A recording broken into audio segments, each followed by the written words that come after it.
तो सौंदर्य और रूप ऐश्वर्य की जो अधिष्ठात्री देवी है वह तारा मानी। अब तंत्र शास्त्र के प्रसिद्ध ग्रंथ महाकाल संहिता के गुह्य काली खंड में महाविद्याओं की उपासना का विस्तृत वर्णन है। उसके अनुसार तारा का रहस्य अत्यंत चमत्कारजनक है। माँ तारा का 10 महाविद्याओं में जो स्वरूप है और जो उपासना है उनकी तंत्र साधकों के लिए सर्वसिद्धि कारक मानी गई है। देवी तारा को सूर्य प्रलय की अधिष्ठात्री देवी का उग्र रूप भी माना गया है। शत्रुओं का नाश, वाक शक्ति की प्राप्ति, भोग मोक्ष की प्राप्ति तथा जो सौंदर्य और रूप ऐश्वर्य की जो अधिष्ठात्री देवी है वह तारा माँ भी है। इनके लिए तारा की साधना भी की जाती है। तारा का जो वाहन है, माँ तारा का जो वाहन है शवरूढ़ है और शिव रूप पर प्रत्यालीढ़ मुद्रा में आरूढ़ है भगवती। भगवती तारा का यदि वर्ण देखा जाए तो नील वर्ण की है और नील कमलों के समान 3 नेत्रों वाली भी है। हाथों में कैंची है, कैंची जैसा अस्त्र शस्त्र है। कपाल, कमल, खड्ग इन्हें धारण करने वाली माँ तारा है। ये व्याघ्र चर्म से विभूषिता तथा कंठ में मुंडमाला धारण करती है।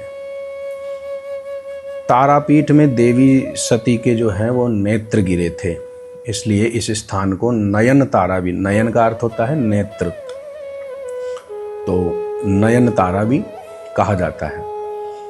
और यह पीठ पश्चिम बंगाल में भी वीरभूम पर स्थित है, इसलिए यह स्थान तारापीठ के नाम से भी विख्यात है।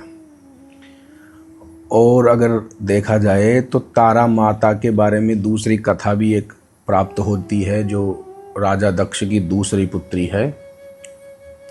तारा देवी का एक दूसरा मंदिर हिमाचल प्रदेश में भी है, शिमला में लगभग 13 किलोमीटर की दूरी पर है। जो शोधी ऐसा वहाँ पर स्थान है वहाँ पर है।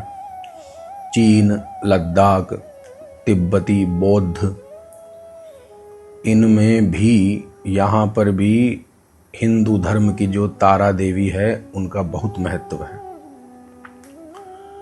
और भारत में सर्वप्रथम तारा देवी की उपासना कौन से ऋषि ने की थी आपको पता है? वशिष्ठ ऋषि ने की थी, इसलिए तारा को वशिष्ठ ताराधिथा भी कहा जाता है। वशिष्ठ ऋषि के द्वारा पूजा की गई, इसलिए इनको वशिष्ठ तारा भी कहा जाता है। वशिष्ठ ऋषि ने भगवती की उपासना जब वैदिक रीति से की थी तो उनको सफलता प्राप्त नहीं हो पाई थी। उन्हें अदृश्य शक्ति से कोई संकेत मिला कि इनकी पूजा तांत्रिक पद्धति से कीजिए, इनकी उपासना है वह तांत्रिक पद्धति से आप करें तो यह आपका जो मार्ग है या साधन है यह सफल होगा। तो उन्होंने जिस पद्धति से किया था उन्हें चिनाचारा कहा जाता है। तो उनसे उपासना की उन्होंने, तो वशिष्ठ जी ने तांत्रिक पद्धति का आश्रय लिया, तब उन्हें सिद्धि प्राप्त हुई थी। और प्रमाण तंत्र शास्त्रों के अनुसार देखा जाए, स्वतंत्र तंत्र का प्रमाण है कि तारा का जो प्रादुर्भाव हुआ कैसे, मेरोह पश्चिम कूले नु चोत्रताख्यो हृदो महान तत्र जज्ञे स्वयं तारा देवी नीला सरस्वती। तारा का प्रादुर्भाव मेरू पर्वत के पश्चिम भाग में चोलना नाम की नदी या चोलत सरोवर के तट पर हुआ था। कब? चैत्रे मासी नवम्याम तो शुक्ल पक्षे तु भूपते क्रोधरात्रिर्महेशानी तारा रूपा भविष्यति। पुरश्चर्यार्णव भाग के 3 भाग में लिखा हुआ है। चैत्र मास की नवमी तिथि, शुक्ल पक्ष, इस दिन तारा रूपी देवी की साधना करना तंत्र साधकों के लिए सर्वसिद्धिकारक माना गया है। बिहार के सहरसा जिले में प्रसिद्ध महिषी ग्राम में उग्र तारा का सिद्ध पीठ भी विद्यमान है। वहाँ तारा एक जटा तथा नील सरस्वती की तीनों मूर्तियां एक साथ हैं। बीच में तो बड़ी मूर्ति है और दोनों तरफ छोटी मूर्तियां हैं। कहा जाता है कि वशिष्ठ ऋषि ने यही तारा की उपासना करके सिद्धि प्राप्त की थी। अब तंत्र शास्त्र के प्रसिद्ध ग्रंथ महाकाल संहिता के गुह्य काली खंड में महाविद्याओं की उपासना का विस्तृत वर्णन है। उसके अनुसार तारा का रहस्य अत्यंत चमत्कारजनक है। मुख्य नाम देवी का तारा है, अन्य नाम में इनको उग्र तारा, नील सरस्वती, एक जटा, कंकाल मालिनी भी कहा जाता है। 8 स्वरूप जैसे तारा, उग्र तारा, महोग्र तारा, वज्र तारा, नील तारा, सरस्वती, कामेश्वरी, भद्रकाली, चामुंडा। इनके जो भैरव हैं अक्षोभ्य शिव, बिना किसी क्षोभ के हलाहल विष का पान करने वाले हो जो होते हैं, इनके भैरव हैं अक्षोभ्य शिव। और विष्णु के अवतारों से यदि संबंध रखे तो भगवान राम से इनका संबंध माना जाता है, तो राम तारा भी कहा जाता है।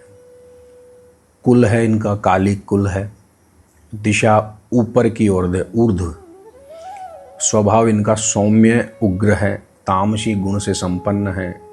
वाहन इनका गीदड़ भी कहा है। तीर्थ स्थान इनके जो मंदिर है तारापीठ, रामगुह, पुरहाट, वीरभूम पश्चिम बंगाल भारत में, सुगंधा बांग्लादेश, सासाराम बिहार भारत, जालंधर पीठ कांगड़ा, वज्रेश्वरी देवी ये स्थान है। इनका कार्य है मोक्ष दात्री, भवसागर से तारने वाली, सिद्धिदात्री, जन्म तथा मृत्यु के चक्र से मुक्त करने वाली। शारीरिक जो वर्ण है नीला है। इनकी विशेषता है सिद्ध विद्या है। मंत्र है जो मैं यहाँ पर नहीं बता सकता हूँ, उसका हमें आदेश नहीं है, आज्ञा नहीं है।